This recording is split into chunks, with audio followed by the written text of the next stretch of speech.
एक बहुत बड़ी और पुरानी जमीन के बीच में, जहां हवा दुनिया के एक कोने से दूसरे कोने तक कहानियां ले जाती थीं, वहां एक शानदार जंगल था। पेड़ ऊंचे और गर्व से खड़े थे, उनकी पत्तियां गुजरते बादलों से राज फुसफुसा रही थीं। ये गहरी शांति और जीवंत जीवन की जगह थी। एक पतझड़ की दोपहर, जब सूरज आसमान को नारंगी और सुनहरे रंगों में रंग रहा था, एक हल्की हवा एक विशाल पुराने पेड़ की शाखाओं से गुजरी। ये अपने साथ दो छोटे बीज ले गई, एक सफर के साथी जो उन्होंने नहीं चुना था। वे हवा में उछलते और नाचते रहे जैसे धूल के छोटे छोटे कण, जब तक कि वे जंगल के ठीक किनारे पर नरम काली मिट्टी के एक टुकड़े पर आकर नहीं रुक गए। जमीन ठंडी और स्वागत करने वाली थी, एक नया घर जो अनजानी संभावनाओं और अनदेखे खतरों से भरा था। पहला बीज, जिसे हम भीरू कहेंगे, जिसका मतलब है डरपोक, मिट्टी में बसते ही थोड़ा कांप गया। उसने चारों ओर देखा, हालांकि उसकी आंखें नहीं थीं, और दुनिया की विशालता को अपने ऊपर दबाव डालते हुए महसूस किया। पत्तियों की सरसराहट डरावनी फुसफुसाहट जैसी लग रही थी, और शाम की लंबी परछाइयां विशाल राक्षसों की तरह लग रही थीं जो उसे पकड़ने के लिए पहुंच रहे थे। उसके कठोर खोल के बाहर की दुनिया बहुत बड़ी और डरावनी लग रही थी। उसे अपने माता पिता के पेड़ का आराम और सुरक्षा याद आ रही थी, जहां वह हजारों में से एक था, आश्रय और सुरक्षित। यहाँ वह खुला और अकेला था, एक छोटी तुच्छ चीज एक ऐसी दुनिया में जो उसके छोटे अस्तित्व के लिए बहुत बड़ी और बहुत शोरगुल वाली लग रही थी। दूसरा बीज, जिसे हम ध्रुव नाम देंगे, जिसका अर्थ है अटल, ने बिल्कुल अलग सनसनी महसूस की। जैसे ही वह नरम मिट्टी पर उतरा, उसे उत्साह की एक लहर, रोमांच की एक चिंगारी महसूस हुई।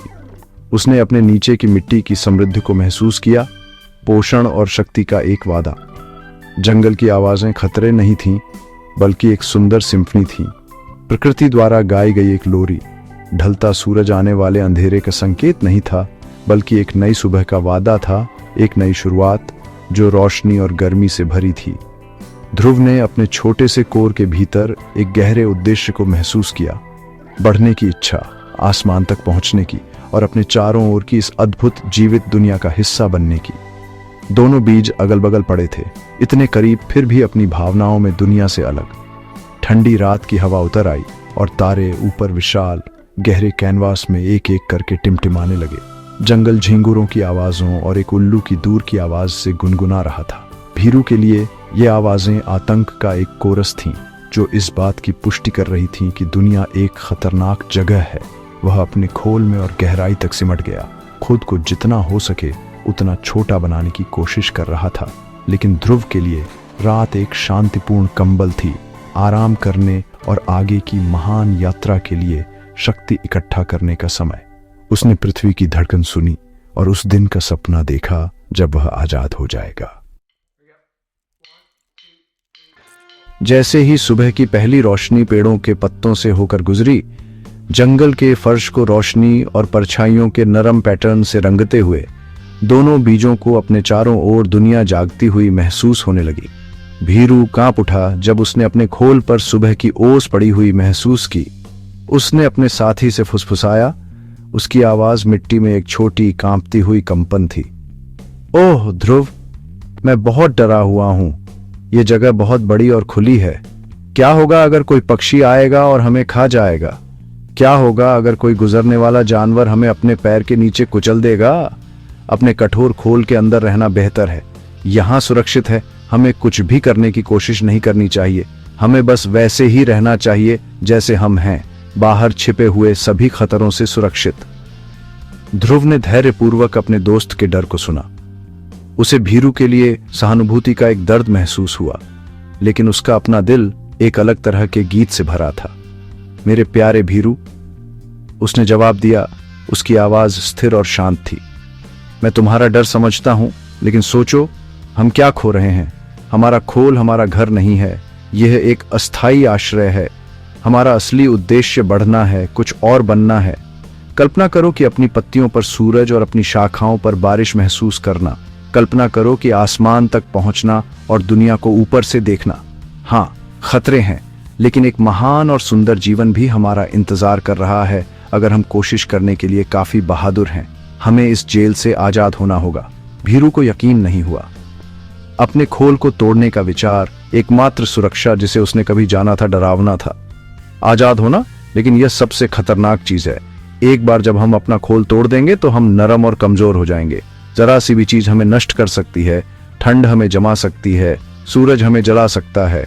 नहीं नहीं, छिपे रहना ज्यादा बुद्धिमानी है। हम यहीं एक लंबा शांत जीवन जी सकते हैं, अपने आप में सुरक्षित। विकास एक जोखिम है जिसे मैं उठाने को तैयार नहीं हूं। मैं सुरक्षा चुनता हूं। मैं हमेशा के लिए एक बीज बने रहना चुनता हूं, दुनिया की कठोरता से अछूता। ध्रुव ने धीरे से आह भरी। वह जानता था कि वह अपने दोस्त को बहादुर बनने के लिए मजबूर नहीं कर सकता। हिम्मत अंदर से आनी थी। मैं दुनिया को अलग तरह से देखता हूं भीरू, उसने धीरे से कहा। मेरा मानना है कि खोल के अंदर एक शांत जीवन जीना बिल्कुल भी जीना नहीं है। यह बस कुछ भी नहीं के लिए इंतजार करना है। मैं जोखिम उठाना चुनता हूं। मैं अपने माध्यम से पृथ्वी की ऊर्जा को महसूस करना चाहता हूं।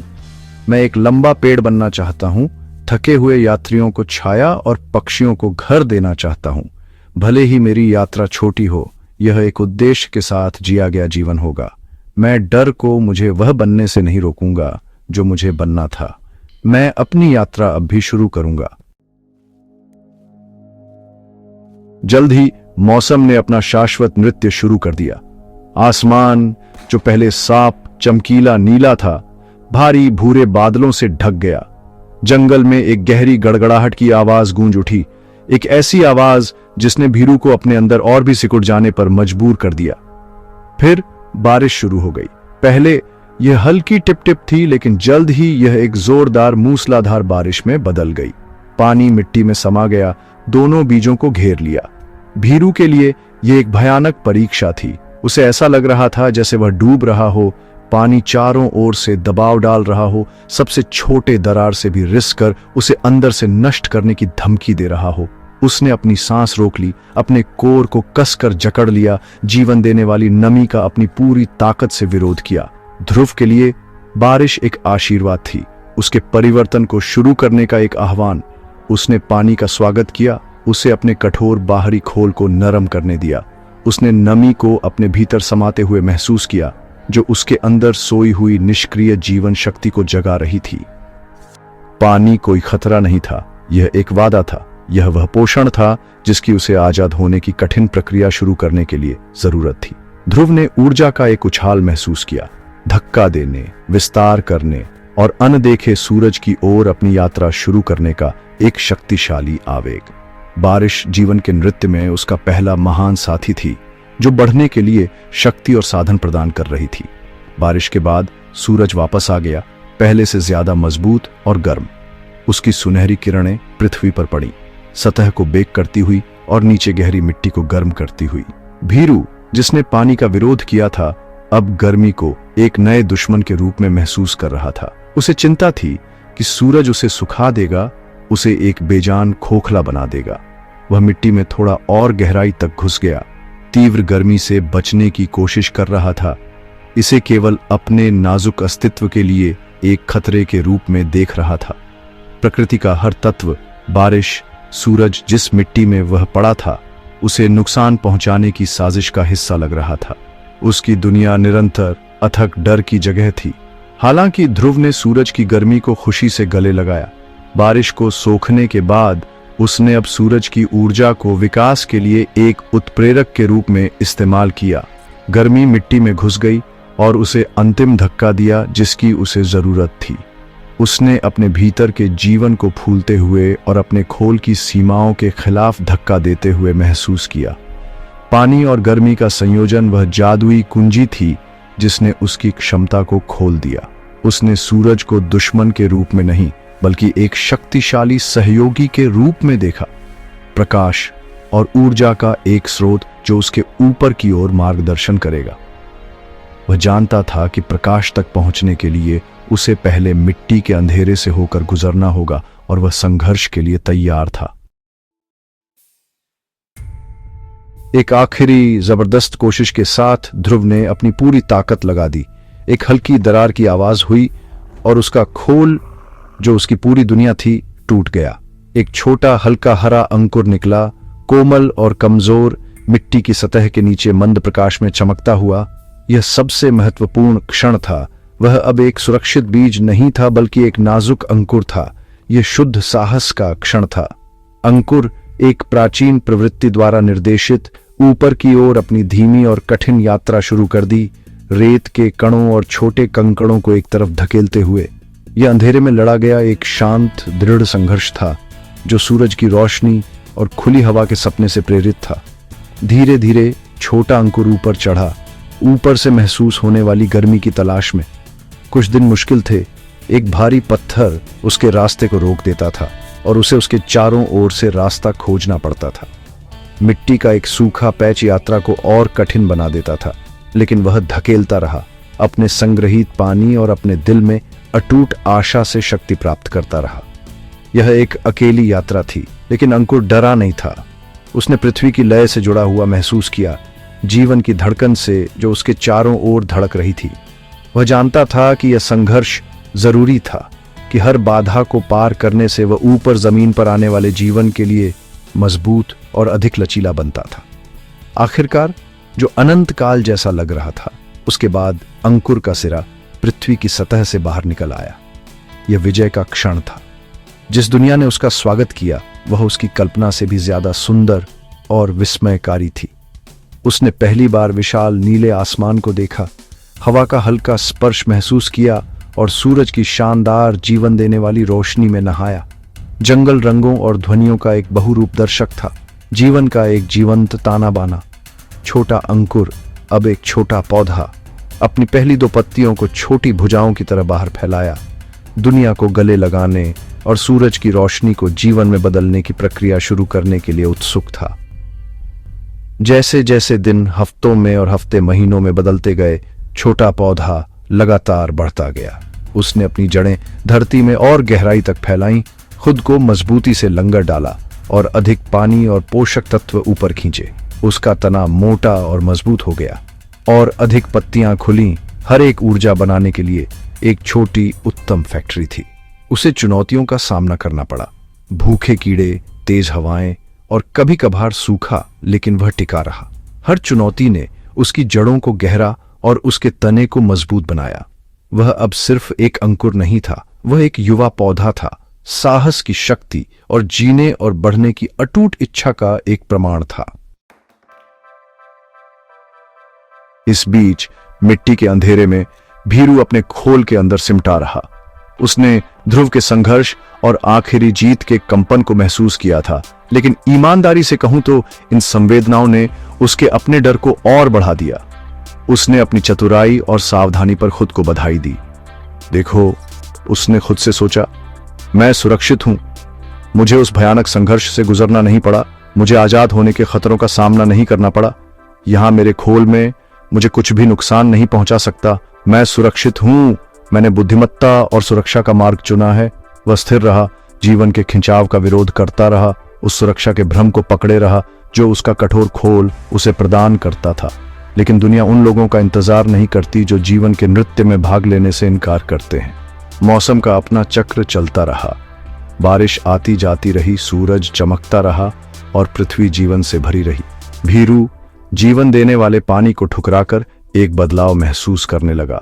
उसके चारों ओर की मिट्टी जो कभी नम और वादों से भरी थी, धीरे धीरे उस छोटे से स्थान में अपनी जीवन शक्ति खोने लगी। सूरज की गर्मी को ठुकराकर उसने खुद को किसी भी तरह के पोषण के लिए जरूरी ऊर्जा से वंचित कर दिया। उसका कठोर खोल, जिसे वह अपना सबसे बड़ा रक्षक मानता था, धीरे धीरे उसकी कब्र बन रहा था, उसे पोषण के सभी स्रोतों से काट रहा था। एक दिन एक छोटा कीड़ा समृद्ध मिट्टी में अपना रास्ता बनाते हुए बीज पर आया। कीड़े ने बस अपना काम करते हुए एक जीवित बढ़ती हुई चीज और एक निष्क्रिय और बेजान चीज के बीच अंतर नहीं किया। उसने बीज को धक्का दिया और भीरू अपनी सारी आंतरिक ऊर्जा और दुनिया से संबंध खो चुका था। कोई प्रतिरोध नहीं किया, वह बस मिट्टी में एक सूखा खोखला पदार्थ था। कीड़े ने भोजन की तलाश में उस भंगुर खोल को तोड़ दिया जिसे भीरू ने इतनी जोरदार तरीके से जकड़ रखा था। अंदर कोई जीवन नहीं था, कोई क्षमता नहीं थी, बस एक सिकुड़ा हुआ धूल भरा कोर था जो डर और निष्क्रियता से सूख गया था। और इस तरह भीरू डरे हुए बीज की कहानी एक शांत और अनरिमार्केबल अंत पर आ गई। उसे किसी पक्षी ने नहीं खाया या किसी जानवर ने कुचला नहीं। वही भाग्य जिससे वह डरता था, इसके बजाय वह बस अस्तित्व में नहीं रहा। उसकी क्षमता अधूरी रह गई, उसका उद्देश्य अधूरा रह गया। वह किसी बाहरी खतरे से नहीं मरा, बल्कि जीवन को गले लगाने से, अपनी आंतरिक अस्वीकृति से मरा। मृत्यु के उसके डर ने उसे कभी भी वास्तव में जीने से रोक दिया था। वह विशाल उदासीन पृथ्वी में धूल का एक छोटा भूला हुआ कण बन गया। इस सच्चाई का एक शांत प्रमाण कि सुरक्षा जब विकास पर चुनी जाती है तो सबसे गहरा खतरा है। साल गुजरते गए, दशकों में बदल गए। छोटा पौधा जो कभी ध्रुव था, बढ़ता गया और आसमान की ओर ऊंचाई पर पहुंचता गया। उसकी यात्रा लंबी और स्थिर थी, उसकी अटूट शक्ति और लचीलेपन का प्रमाण। उसका तना जो कभी पतला और लचीला था, मोटा और गांठदार हो गया, खुरदुरी छाल से ढका हुआ जो अनगिनत मौसमों की कहानी कहता था। उसकी जड़ें गहरी और चौड़ी फैली, एक शक्तिशाली नेटवर्क जिसने उसे सबसे तेज तूफानों के खिलाफ मजबूती से पकड़े रखा और पृथ्वी के दिल से पोषण खींचा। वह वही बन गया था जो उसने हमेशा बनने का सपना देखा था, एक शानदार ऊंचा पेड़, जंगल के किनारे एक गर्वशाली और महान उपस्थिति। पेड़ अपने आप में एक दुनिया बन गया, जीवन का एक व्यस्त केंद्र। वसंत में उसकी शाखाएं सुगंधित फूलों से ढक जाती थीं, जो मधुमक्खियों और तितलियों को आकर्षित करती थीं, जो हवा में जीवित रत्नों की तरह नाचते थे। सभी प्रकार के पक्षी अपनी मजबूत शाखाओं के बीच अपने घोंसले बनाने आते थे।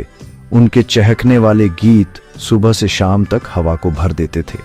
पेड़ ने उन्हें एक सुरक्षित ठिकाना दिया, अपने बच्चों को पालने की जगह, शिकारियों और तत्वों से सुरक्षित। पत्तियों की उसकी घनी छतरी ने थके हुए यात्रियों और जानवरों को दोपहर की धूप से बचने के लिए एक ठंडी, स्वागत योग्य छाया प्रदान की। शरद ऋतु में पेड़ फल देता था, छोटे मीठे रत्न जो जंगल के जीवों के लिए एक उपहार थे। बंदर खुशी से बड़बड़ाते थे जब वे दावत करते थे और पक्षी फलों को दूर दूर तक ले जाते थे, पेड़ की विरासत को पूरे देश में फैलाते थे। पेड़ ने अपनी उदारता से मुक्त रूप से दिया, बदले में कुछ भी नहीं मांगा। वह उदारता और प्रचुरता का प्रतीक बन गया। उसका जीवन अनगिनत अन्य प्राणियों के जीवन के साथ जुड़ा हुआ था। वह सिर्फ अपने लिए नहीं बढ़ा था, वह पूरे जंगल के पारिस्थितिकी तंत्र का एक महत्वपूर्ण और प्रिय हिस्सा बनने के लिए बढ़ा था। जीवन के समुदाय का एक स्तंभ, ऊंचा और मजबूत खड़ा महान पेड़ अक्सर उस जगह को देखता था जहां वह पहली बार एक छोटे बीज के रूप में उतरा था। उसे अपने साथी भीरू की याद आती थी और एक हल्की उदासी उसकी पत्तियों से गुजरती थी। उसने एक पूर्ण और सार्थक जीवन जिया था, उद्देश्य और जुड़ाव का जीवन। उसने सूरज को महसूस किया था, बारिश का स्वाद लिया था, हवा के साथ नृत्य किया था और दूसरों के लिए प्रदान किया था। उसने हर चुनौती को गले लगाया था और अपने अस्तित्व के हर पल का स्वाद लिया था। उसका जीवन एक सुंदर, शक्तिशाली गीत था, बढ़ने के साहस का एक उत्सव, इस गहरे सत्य का एक जीवित स्मारक कि जीवन के सबसे बड़े पुरस्कार उन लोगों के लिए आरक्षित हैं जो अपने खोल से आजाद होने की हिम्मत करते हैं।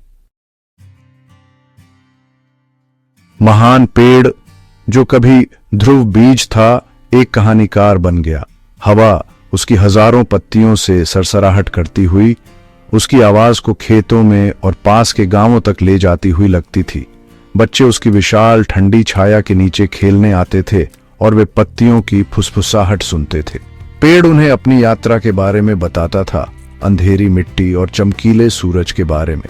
उसने जड़ों के महत्व के बारे में बात की, आसमान तक पहुंचते हुए भी धरती पर मजबूती से टिके रहने के बारे में। उसने उन्हें सिखाया कि ताकत कभी न गिरने में नहीं है, बल्कि तूफान का सामना करने और बढ़ते रहने के लचीलेपन में है। उसकी कहानी जुड़ाव और देने की थी। पेड़ ने समझाया कि उसके हर हिस्से का एक उद्देश्य था। उसकी जड़ें मिट्टी को एक साथ रखती थीं, उसे बारिश में बहने से रोकती थीं। उसकी पत्तियां थकी हुई हवा को अंदर लेती थीं और ताजी और साफ हवा बाहर निकालती थीं। उसकी छाया आराम का उपहार थी, उसके फल पोषण का उपहार थे और उसकी शाखाएं आश्रय का उपहार थीं। उसने बच्चों और उन सभी को सिखाया जो सुनने को तैयार थे कि अपने लिए जिया गया जीवन एक छोटा जीवन है, लेकिन दूसरों के लिए जिया गया जीवन जंगल जितना विशाल और महत्वपूर्ण हो जाता है, सच्ची खुशी, उसने फुसफुसाया, दूसरों को दी गई खुशी में पाई जाती है। उसने अपने लंबे समय से खोए हुए दोस्त भीरू के बारे में भी बात की। कहानी दोष के साथ नहीं, बल्कि गहरी करुणा और दुख के साथ बताई गई थी। पेड़ चाहता था कि हर कोई डर की प्रकृति को समझे।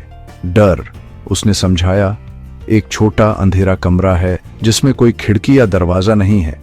यदि आप उसके अंदर रहना चुनते हैं तो आप बाहर के तूफानों से सुरक्षित महसूस कर सकते हैं, लेकिन आप कभी भी धूप नहीं देख पाएंगे, हवा महसूस नहीं कर पाएंगे या दुनिया की सुंदरता नहीं देख पाएंगे। डर सुरक्षा का वादा करता है, लेकिन केवल खालीपन देता है। यह एक पिंजरा है जिसे आप अपने लिए बनाते हैं और केवल आपके पास उसे खोलने और प्रकाश में बाहर निकलने की कुंजी है। पेड़ का गीत जीवन का ही गीत था। ये एक सरल फिर भी गहरा राग था जो उन सभी के दिलों में गूंजता था जिन्होंने इसे सुना। उसने साहस के बारे में गाया, अज्ञात में पहला कठिन कदम उठाने के बारे में। उसने दृढ़ता के बारे में गाया, तूफानों का सामना करने और बढ़ते रहने के बारे में।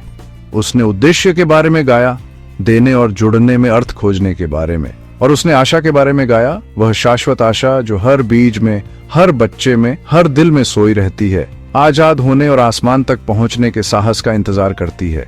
पेड़ का अस्तित्व उसका सबसे बड़ा सबक था, एक जीवित उपदेश कि कैसे एक पूर्ण और सुंदर जीवन जीना है।